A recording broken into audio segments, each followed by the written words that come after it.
Welcome to part 5 of this video series. We're now getting ready to put the hydraulic system all back together. As you can see, I got the pump just sitting on the top here. I've already installed the gasket.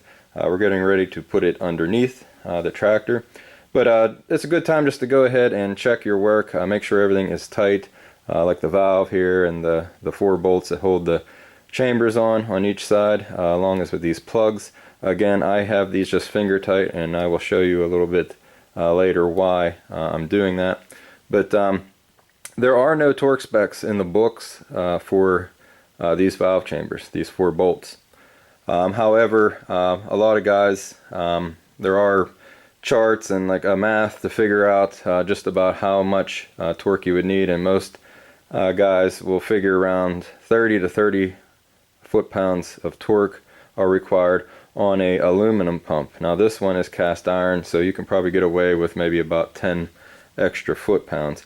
But I went ahead and torqued those down properly, and so they are nice and even and at a good torque. It's not too tight, not too loose.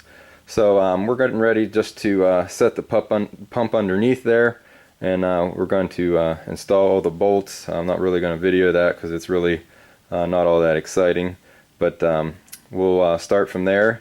And then we're going to move on to some next steps. Okay, the pump is now installed. All the bolts have been tightened. Like I said before, I kept this loose for a reason. These pumps are self-bleeding. For one reason is because, well, it's submerged in oil. But every now and then you will get that one that does not want to function after you have it all apart. In most cases, if you would loosen this bolt and take this cap off that holds the valves down, you'll hear like a little bit of a burp or a bleeding of air, and 9 times out of 10 you would go ahead and you would be fine then. You can even take it one step closer or more and take this off and actually take this cap off again and squirt just a little bit of your hydraulic transmission fluid inside of it. I have the PTO shaft slid in here just temporarily, and what I'm going to do is I'm going to take these off and squirt some oil down in there, and then just slowly turn the PTO shaft and just try to get those chambers full of oil. Right now, if it's a lot easier if there would be a problem to take it all apart, or do it now instead of have it all the oil in there and everything. Like I said, 9 times out of 10 you probably won't have any kind of a problem, but it's just good to go ahead and do this and kind of pre-lubricate everything as well.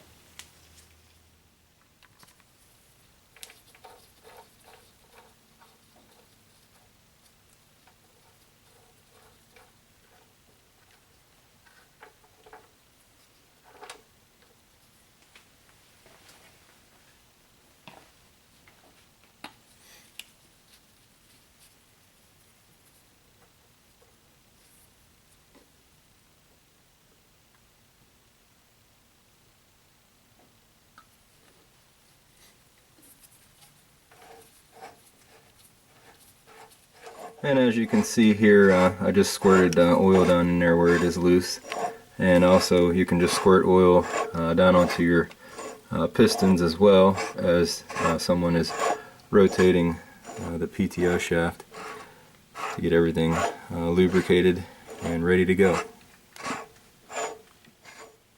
Now that these caps are tightened down now after I pre-lubed everything, we're going to go ahead and get prepared for the top cover.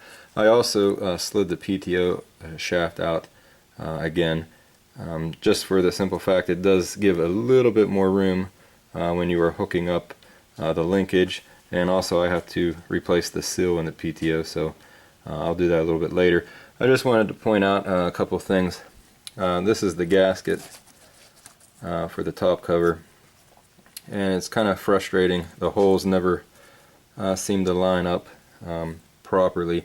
This one isn't too bad, but you do want to make sure that this hole here, that tube that runs down the inside of the housing here, that is where the high pressure hydraulic oil and transmission fluid will come up from the pump and into the top cover, and you just want to make sure that that hole is not being restricted in any way like that. If it is, I would just go ahead and cut it out a little bit. This one here isn't too bad, so I'm just gonna let it go. But we're gonna place the top part on again, just how we got it off with the engine hoist. Again, they are heavy and a little bit awkward, and I just don't want to bang anything around with the linkage and damage anything. I can just put it down nice and slow and get it in there. And again, we have to deal with the extremely hard linkage, getting it connected way down in there, right there on that little ball.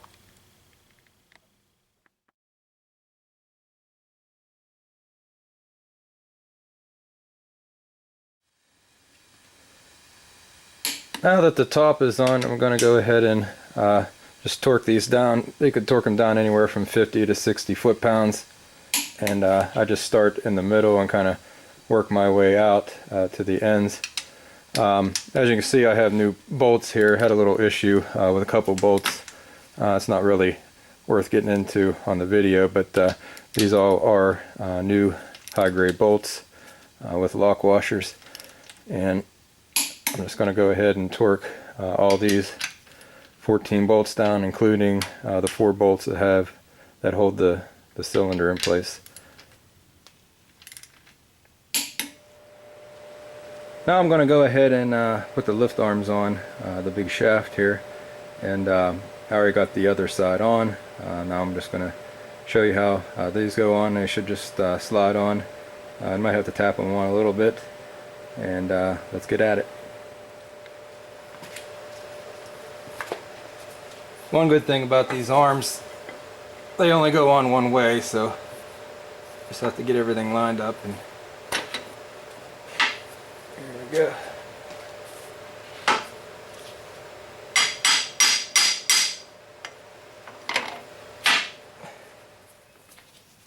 Now we're ready for the plate and the 2 bolts. Just one little thing to point out here. I don't know if you can tell with the glare. This is the original Ford Gray. There's several spots on the tractors that you can find it a lot of times, and this would be a good example if you wanted to match the paint up and get the correct color. All the 9 ends and 2 ends were painted all solid gray, and then later in the July of 1947, when the 8 end came out, they were the red and gray. A lot of people painted the 9 ends and 2 ends to match the 8 ends because, well, they do look a little better, and then it just doesn't make the tractor look as old. But we're going to go ahead and put these bolts in.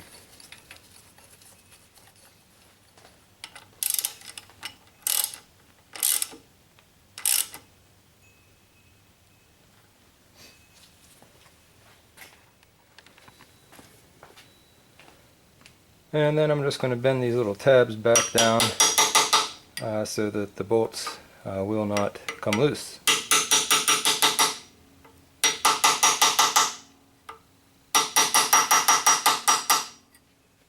Now both sides are on. Everything is tightened down. Feels good, looks good, no play. Happy about that. This was quite a challenge. I know watching this video it probably doesn't look that bad, but trust me, it was. I know I've read a lot online, people saying don't bother if you don't have to, and I would highly recommend that. So I just wanted to point out, in case I forget to do it way later when this tractor is up and running. Remember these holes I showed you that had the slots? Basically, even in the book it says to test it with a couple 100 pounds on the tractor and running. This whole piece here, this red part, is going to slide forward or backward, and you just want to get it adjusted to where the 3-point hitch starts to lower at about 2.5 to 2 3/4 inches from the top here. So that's how you would gain that achievement, that measurement, by adjusting these 4 bolts and moving it front or back to get that proper measurement there. Alright, I just went ahead and hooked up the linkage. Again, it's a struggle getting it off, and it's even a little harder getting it back on. But as you can see right there at the end, you can see that ball sticking through right there. You kind of have to just pry on it. I got two long bars, and even got a piece of thin wire to hook around that control valve and even bring it up one time. Like I said, there's really no procedure other than just kind of trial and error trying to get it all back together, but it is together, and we're ready to put these side plates back on.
Okay, I'm getting ready to install one now on the left hand side. This is what you obviously use to engage and disengage the PTO. Just make sure you go ahead and you install this into the shifter rail, or it will not be connected and you will not be able to engage or disengage the PTO.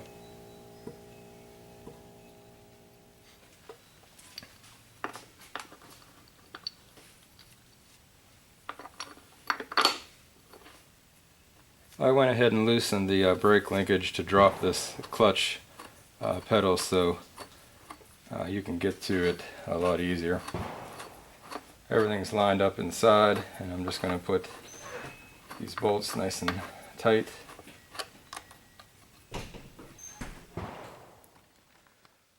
Alright, if you're watching this video and looking at that lever for the PTO, and you notice that it looks a little bit different than what any other Ford would have, you are correct.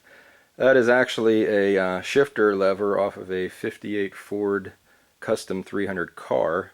You know, the old shift on the column. That is what it came off of. The reason why it was taken off of the car at some point in time, my dad said that the car had a Hurst shifter installed on the floor, so that's probably why it was taken off. Why it was put on the tractor, he doesn't remember, but I can only guess that it just makes it easier to engage and disengage the PTO. It comes up nice and high. As you can see, the handle that is a wooden handle. That's an old file handle or something, some kind of woodworking tool. And normally I like to keep things original and, you know, looking, you know, stock and original condition, but I'm just going to leave it on there. It's just kind of a little conversation piece anyhow. I mean, it does work better, I think, than the original. And just kind of got a little bit of a family history to it. That's actually the car that my dad took his driver's test in. So it's kind of funny, so we're just going to let it be. We're now ready to go ahead and put the PTO shaft back in, but before we do that, I'm going to go ahead and replace the oil seal. So what you'll need to do is, there is a snap ring down in here that you can see. I don't know if you can see that right there, but anyhow, there is a snap ring that needs pulled out, and then with that removed, you can just grab the whole shaft, and you'll be able to see the oil seal and the bearing a lot better once I get that apart. If you have a Ford tractor from 39 to 1943 3, I believe it is, your PTO shaft assembly here is going to be a little bit different. It has a lot more parts than this one, but from 44 on up, they will look like that. After you get the snap ring removed with a little tap from the hammer on here, this will all come apart. You'll be able to see the oil still in there now. This was packed full of grass and weeds from mowing. That's probably what was keeping it sealed, because if you look on here, this sleeve, there is a tremendous groove worn into the sleeve from all the years the seal has been there. So I'm going to have to take that off and replace it. The bearing, however, is in excellent shape, so I don't have to worry about that. But that is going to have to be taken care of.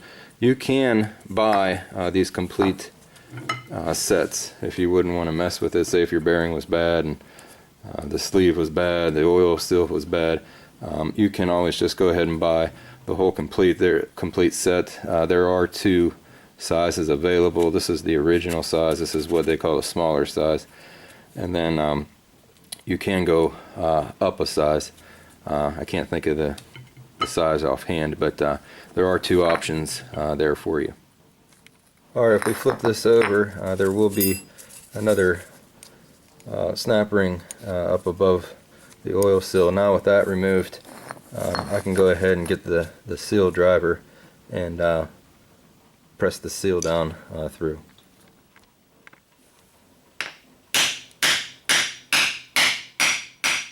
Okay, I got the PTO housing here all cleaned up, and I already went ahead and installed the one snap ring that you see right here.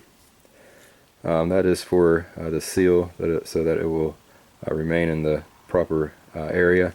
I'm going to be putting the seal in, and if you look at the new seal, there is a side that has a spring around it.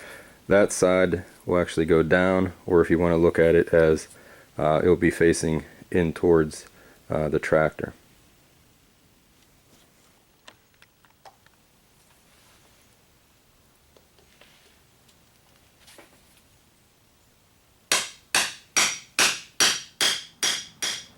Okay, I have the PTO shaft set in the workmate here.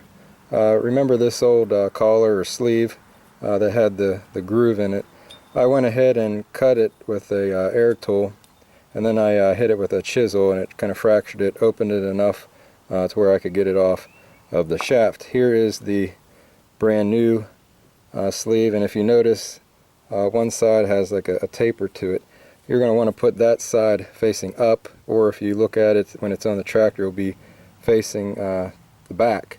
And the reason is so you can get this piece into the seal with a little bit more ease than on the other side.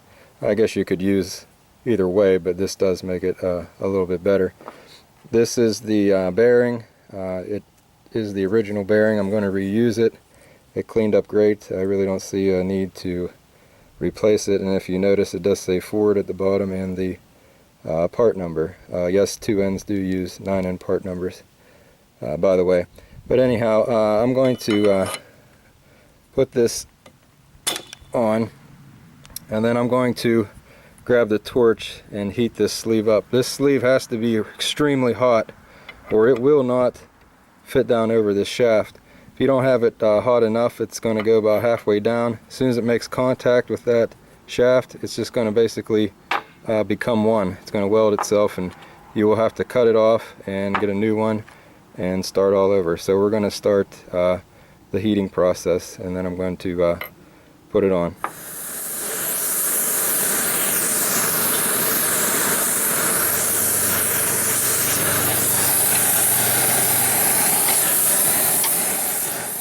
Okay, I got that sleeve on. I apologize, you saw me heating it up, but I didn't get any video of it going on.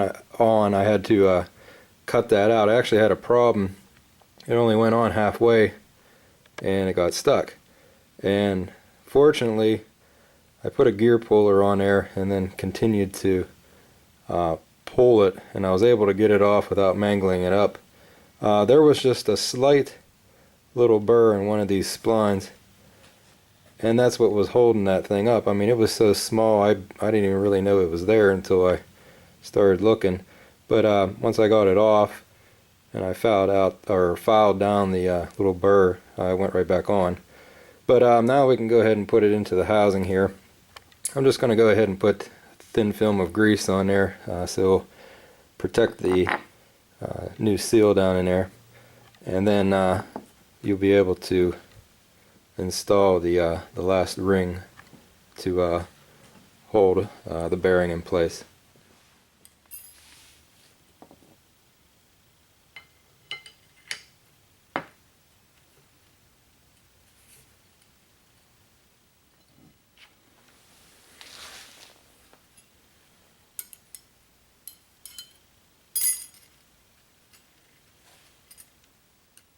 Alright, I got that last ring in. Everything is secure, moving freely. Now all I gotta do is just put the gasket on here, and we'll be able to slide the whole shaft back up into the hydraulic pump and then tighten down the 4 bolts.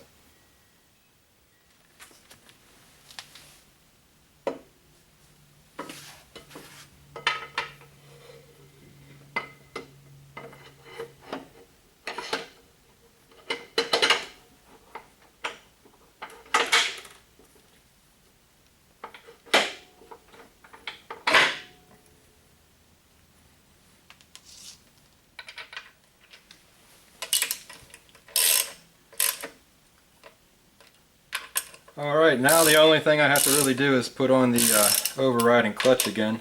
I'm going to do that at a later date, but I got everything here snugged up, and we are pretty much done with the hydraulic. Now that the hydraulic system is all back together, you would normally go ahead and be ready for the gear and hydraulic oil. Since I'm going to be tearing apart the rear end next, I'm not going to obviously put the oil in yet. But just for those who want to know a little something about all the different kind of options of oil for these tractors. This is a very heated debate sometimes on some of the tractor forums. So I'm just going to go and give you a little bit of facts and some opinions on what some of the oil that I have here in front of me. These are 3 different options. Okay, if you were to look up in the manual on these 9N and 2N tractors, you will see that Ford Motor Company recommended a 90 weight mineral oil in the summer and a 80 weight mineral oil in the winter. You still can buy mineral oil, as you can see here. Obviously I bought this at Napa.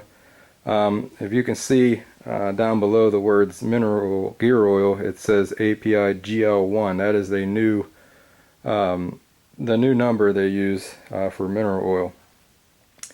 I like this stuff. It is great. It is nice and thick.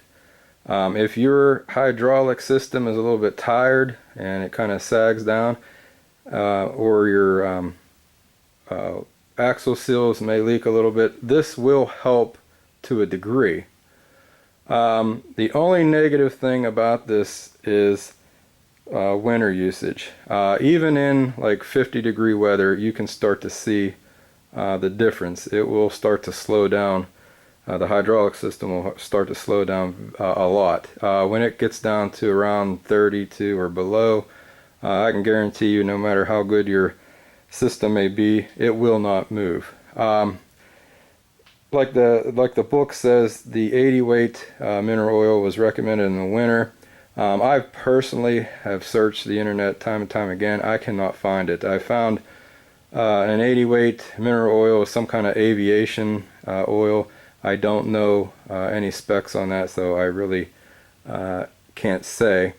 But like I said, if you use your tractor strictly for summer, or if you do use it in the winter, and if you have a very well heated building that you can sit in and go out and do your thing and come back immediately, you'll probably be able to get away with this. But again, it is very sluggish in cold weather. Next is this Ambra oil you see here. This was bought at a New Holland dealership. All of the New Holland tractors from old until present use this. They only use one oil for everything. And when I mean everything from transmission to hydraulic, power steering, you know, all the wet clutches, everything. They just kind of simplified all of the oils down to one. Most of these universal oils are extremely thin. They are around a 20 to 30 weight oil. If you have good seals and your hydraulic system is up to par, you should be okay. However, it can cause some issues, like leaking seals, and also if you were out, say, mowing or brush hogging for quite a while and you build up a lot of heat, your system might not be able to even function and lift the mower up after a long day.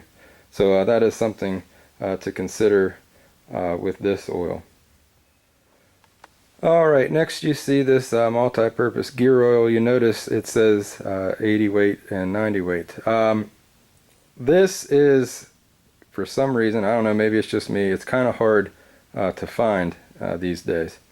I bought this at Tractor Supply some time ago, but I was just there the other day and I did not see it. This is kind of the best of the both worlds of what I showed you, the other two options. You have your 80 weight in the winter and you have your 90 for the summer. This will also get a little sluggish in the cold, but it is nowhere near as bad as the straight 90 weight oil. One thing I will add about these two oils, you may have read online about yellow metal safe. A yellow metal is like copper, brass, things like that. If you remember back in the last part where I was putting the hydraulic pump together, there is brass components. Most of the oils of today will be yellow metal safe. Some oils do mention that right on there on the container. Some do not. Just because it doesn't say it doesn't necessarily mean that it is not yellow metal safe. I kind of go with this New Holland here oil on the left. That is I want to try to remember the whole number. It's M2C-134D. They shorten it and just use 134D. That is the standard or the recommended oil from New Holland. So no matter where you go, look on the back. If it does not say compatible or meets the standards of 134D, personally I would just kind of shy away from it. Again, not saying that it's bad, but it's nice knowing that they are aware of the fact that you do have brass parts in this tractor. Back to this oil again, I remember just walking through Walmart the other day. They had their brand, I think it's Super Tech or something. There was an 80 W90 gear oil there, and it said right on the back, yellow metal safe, and that was a GL5, which is a newer number for the modern oils. I see no reason why you couldn't use that. However, it did not say on the back about the 134D, so it's your call. So there you have a little crash course in oil. I probably know I didn't get into a whole lot of detail because it's very frustrating, especially if you look on the internet. I mean, you'll have 101 different opinions and 101 different facts. There's all kind of charts that you can put out and read. You almost have to be a chemist to even understand any of this stuff. But hopefully I just shed a little bit of light on it without getting too complicated on these oils. So the bottom line is, if it is not mineral oil or a multi-grade oil that meets the 134D standard that New Holland has, I would not recommend it. So if it has 135D on the back, or a mineral oil, it should be good and safe for you. Just use your discretion on what you use your tractor for, what the condition is, and what kind of climate you were operating in.